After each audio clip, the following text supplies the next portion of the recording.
تو سورہ بقرہ جو ہے یہ مدنی صورت ہے جی. یعنی ہجرت مدینہ کے بعد نازل ہوئی.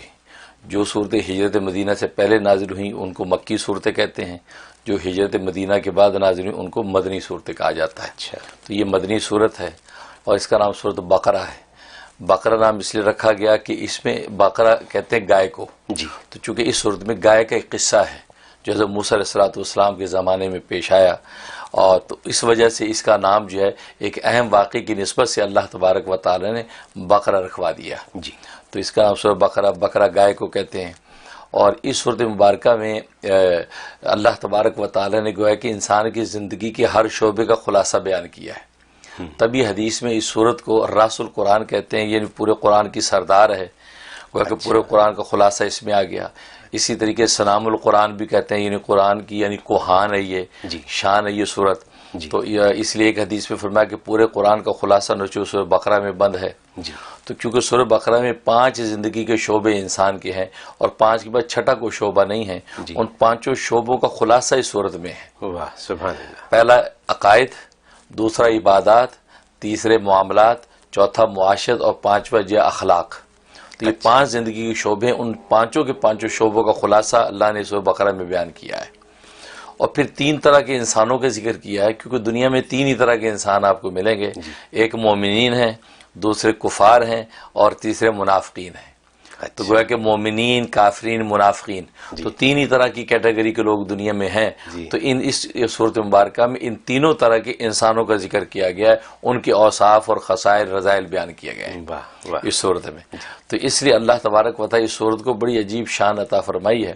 اور جہاں تک اس کے فضائل کا تعلق ہے تو حدیث میں آتا ہے کہ ابو مسعود انصاری رضی اللہ تعالیٰ کی روایت ہے کہ اللہ تبارک و تعالی کی جنت کے خزانوں میں سے یہ ایک خزانہ ہے، اور اس کی آخری جو 2 آیات ہیں آمن الرسول سے، یہ جنت کے خزانوں میں سے خزانہ ہے جو اللہ تبارک و تعالی نے یعنی مخلوق کو پیدا کرنے سے 2000 سال پہلے رحمان نے اپنے ہاتھ سے لکھ دی تھی. یہ وہ 2 آیات ہیں. اور آپ جانتے ہیں کہ معراج کے موقع پر اللہ تبارک و تعالی نے نبی کریم صلی اللہ علیہ وسلم کو 3 تحفے عطا فرمائے تھے. ان میں سے ایک تو نماز کا تحفہ تھا، اور دوسرا یہ آمن الرسول کی جو آخری 2 آیتیں سورہ بقرہ کی یہ بطور تحفہ عطا کی گئیں. اور تیسرا جو ہے وہ یہ تحفہ عطا کیا گیا کہ تیری امت میں سے جو شرک سے بچتا رہے گا اس کے کبیرہ گناہ بھی میں معاف کر دوں گا. شرک سے بچے وہ کبیرہ بھی معاف ہو جائیں گے. تو گویا کہ یہ بشارت دی گئی تھی. تو یہ تو گویا کہ یہ 2 آیتیں یہ اس قدر جو ہے مقدس آیتیں ہیں. اور خود نبی کریم صلی اللہ علیہ وسلم فرمایا کہ یہ جو صورت ہے یہ باطلین اس کے سامنے ٹھہرتے نہیں ہیں. تو پوچھا گیا کہ باطلین سے کیا مراد ہے؟ فرمایا جادوگر. مطلب کہ جس گھر میں یہ سورت تلاوت کی جائے گی وہاں جادو، ٹونا، آسیب، جنات نہیں ٹھہرتے. یہ عجیب اللہ نے اس سورت کے اندر ایک طاقت رکھی ہے، کیونکہ جیسے اس کی تلاوت گھر میں شروع ہوتی ہے تو ملائکہ کی اس قدر کثرت سے نزول ہوتا ہے کہ وہاں سے جنات اور جادو یہ سب چیزیں دفع ہو جاتی ہیں.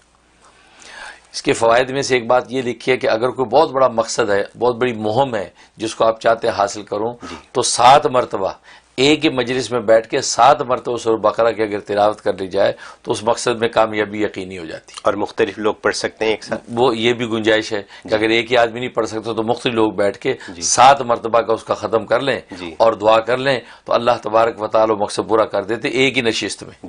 یعنی آپ کو زیادہ نہیں پڑھنا، ایک ہی دن میں کام ہو جاتا. یہ ایسی اس میں قوت، یعنی سمجھیے کہ 14 سپارے ایک اور 7 ساڑھے 17 سپاروں کی بات ہے. بالکل بالکل. اور الگ الگ لوگوں نے پڑھنی ہے. تو جناب وہ 7 بندے اگر پڑھ لیں گے تو جناب یہ آپ کا مقصد اسی وقت پورا ہو جائے گا. اور دوسرا اس کا ایک لکھا ہے کہ سورہ بقرہ کا کہ اگر جو آپ کو دشمن ستاتے ہیں، دشمنوں کو خوف رہتا ہے، کسی قسم کا بیرونی اندرونی ڈر رہتا ہے، تو سورہ بقرہ جو تلاوت روزانہ کر کے پانی دم کر کے پانی پی لے تو ہر طرح کے دشمن مغلوب ہو جاتے ہیں اور کسی قسم کا کوئی دشمن نقصان نہیں پہنچا سکتا.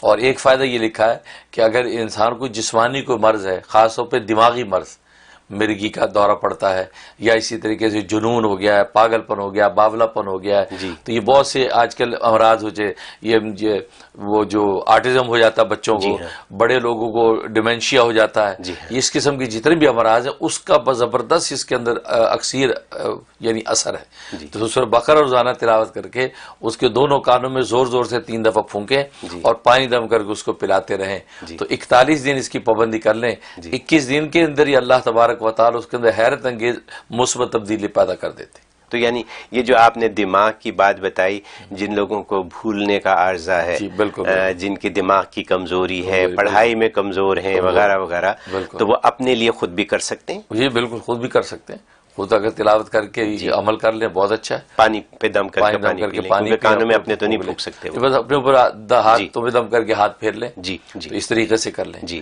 تو اس طریقے سے اس صورت کے عجیب و غریب فضائل ہیں، اس لیے اللہ نے گویا کہ یہ سورہ فاتحہ میں جو بندے نے مانگا تھا نا کہ اللہ ہمیں ہدایت دے دے، اہدنا الصراط المستقیم کا جو دعا کی تھی، تو اللہ نے الف لام میم سے والناس تک اس دعا کا جواب دیا ہے۔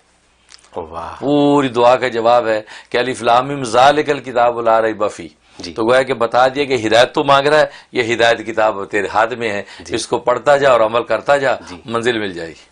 سبحان اللہ۔ یہ اس انداز سے اللہ نے یہ سورج شروع فرمائی، اور اس لیے مفسرین نے لکھا ہے کہ اس میں صداقت قرآن کا دعویٰ کیا ہے، جیسے میں نے عرض کیا تھا کہ قرآن کریم میں کسی اللہ تبارک و تعالی سورج میں ایک دعویٰ کرتے ہیں، تو یہاں صداقت قرآن کا دعویٰ کیا کہ الف لام میم ذالک الکتاب لا ریب فیہ، کہ اس کتاب میں کسی قسم کا کوئی شک و شبہ نہیں، یہ قرآن کی حقانی صداقت کا دعویٰ کیا۔